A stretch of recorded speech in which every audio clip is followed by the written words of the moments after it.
ज्यादा नुकसान तो आज ये कर रहे हैं। जिस तरह औरंगजेब कट्टर धर्मांध था, ये भी कट्टर धर्मांध हैं, ये भी दूसरे धर्म को गाली देते हैं। औरंगजेब ने मंदिर तोड़े थे, हम भी मान रहे हैं, इन्होंने सबके देखते हुए मस्जिद तोड़। दोस्तों फिर से आज की एक और नई वीडियो लेकर आज की वीडियो में देखने वाले हैं प्रदीप भंडारी और बीजेपी और आरएसएस के लोगों ने ऐसा क्या बोल दिया औरंगजेब को लेकर, जिसे सुन राजकुमार भाटी ने इन लोगों को फुल एक्सपोज कर दिया। वहीं पर राजकुमार भाटी ने गोदी मीडिया को फुल रोस्ट कर दिया। चलिए देखते हैं video, original video link description में। चलिए अब वीडियो शुरू करते हैं। के नेता महाराष्ट्र के अंदर क्यों नहीं बैक किया समाजवादी पार्टी को? क्योंकि उनको पता है कि छत्रपति शिवाजी जी महाराज जो है वो हमारी विरासत है, ना कि औरंगजेब। और 10 सेकंड में आपसे बताऊंगा। आपने बोला क्यों?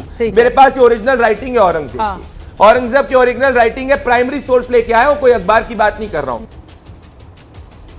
इसमें ये पर्शियन के अंदर लिखा है और यहां पे जाके इसका इंग्लिश ट्रांसलेशन है। ये औरंगजेब जो है 4 रुपए देता था हिंदू आदमी को अगर वो मुसलमान में कन्वर्जन करता था, और 2 रुपए देता था हिंदू महिला को अगर वो जाके मुस्लिम में कन्वर्ट होती थी, इस्लाम धारण करती थी।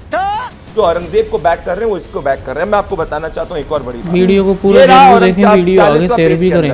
यहाँ पे औरंगजेब ने पर्शियन के अंदर अपनी राइटिंग में लिखा है कैसे जो भी मंदिर औरंगजेब के रास्ते में आता था वो सबको तहस नहस करता था। मैं तुम तो धनाधन फेंके जा रहे। तेरा तो गेम बचाना पड़ेगा। लेकिन दूसरा पक्ष तो कह रहा है कई मंदिर बनवाए भी औरंगजेब। तो चित्रा जी अगर 40,000 से ज्यादा मंदिर तुड़वा दिए और किसी हिंदू राजा पे कब्जा करने के लिए 1-2 मंदिर जो है टेम्पररी बना दिए, उसका ये मतलब है जो 40 लाख हिंदुओं की हत्या है वो राजकुमार भाटी जी, मतलब ये जो औरंगजेब वाला जिन्न निकला है महाराष्ट्र से आपके विधायक के मुख से, ऐसा लग रहा है कि पूरे देश की सियासत उसी ओर आगे बढ़ेगी। क्यों नहीं माफी मांग लेते हैं वो अपने बयान पर? अभी मजा आएगा ना भिड़ो। इसको ठीक से पढ़ा जाएगा और इतिहास के तथ्य ठीक से रखे जाएंगे, तर्क ठीक से रखे जाएंगे, तो बीजेपी और आरएसएस का बेनकाब होते हैं, इसलिए चिल्लाते हैं, ये तथ्यों को रखने नहीं देते। सावरकर ने अपनी किताब में लिखा, जो मैं कह रहा हूं, कोट कर रहा हूं, जिम्मेदारी के साथ कह रहा हूं। दूसरी बात, लास्ट बात कह रहा हूं, एक बात, अगर इतिहास में सबसे खराब शासन कोई रहा, सबसे ज्यादा जुल्म जिस शासन ने किए वो पेशवा शासन रहा है महाराष्ट्र का। और अगर इतिहास में सबसे ज्यादा हत्याएं दूसरे धर्म के लोगों की हैं वो पुष्यशुंग मित्र ने की हैं।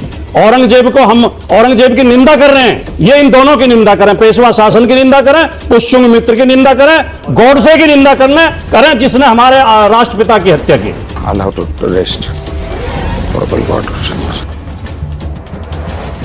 अभी मजा आएगा ना भिड़ो। देखिए, ये डिबेट में अपनी राजनीतिक विरोधी पार्टी को चरित्रहीन कहते हैं। इनका मुख्यमंत्री सदन के अंदर खड़ा होकर विरोधियों के लिए सुअर और गिद्ध कहता है, ये इनका चरित्र है। जबकि इन्होंने औरंगजेब की बात कर रहे हैं, औरंगजेब से ज्यादा नुकसान तो आज ये कर रहे हैं। जिस तरह औरंगजेब कट्टर धर्मांध था, ये भी कट्टर धर्मांध हैं, ये भी दूसरे धर्म को गाली देते हैं। औरंगजेब ने मंदिर तोड़े थे, हम भी मान रहे हैं, इन्होंने सबके देखते हुए मस्जिद तोड़ी है और उस पर गर्व करते हैं। ये इतना छोटा पहले कभी नहीं हुआ हो। शर्म करो शर्म। आपने अभी एक पंक्ति चलाई कि औरंगजेब महान या सबसे बड़ा शैतान।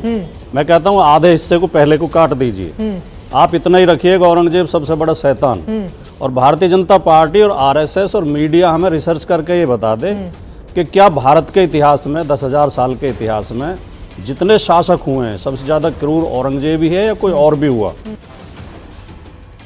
अरे बाप रे, ये तो धोती खोल रहा। तुम करो। बाहर दिए गए बयान पर विधानसभा को अधिकार ही नहीं है कार्रवाई करने का। सदन के अंदर कोई कुछ बोलता है उस पर बाहर एफआईआर नहीं करा सकता कोई। ये नियम है, संविधान है।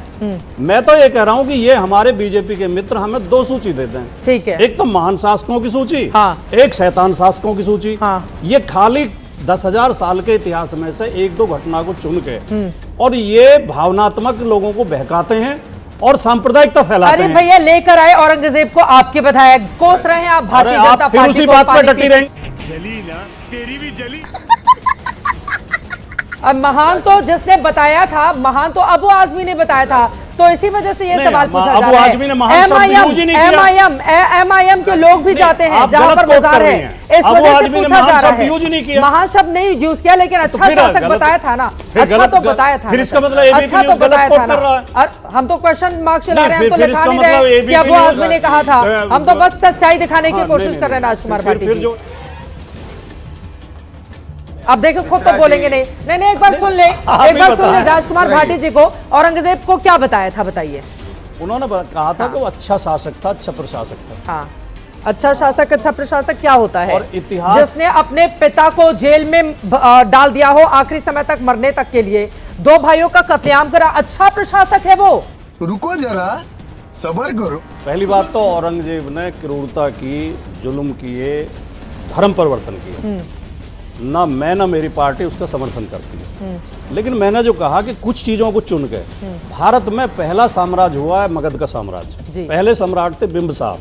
बिंबिसार की हत्या उनके बेटे अजातशत्रु ने की। बिल्कुल। अजातशत्रु की हत्या उनके बेटे ने की। हाँ। 6 पीढ़ी तक बेटे ने बाप को मार के कुर्सी हत्याई। हाँ। तो खाली औरंगजेब के लेके आइए सांप्रदायिकता फैलाना चाहते हैं। अगर निंदा करनी है तो सबकी करो। बात तो सही है।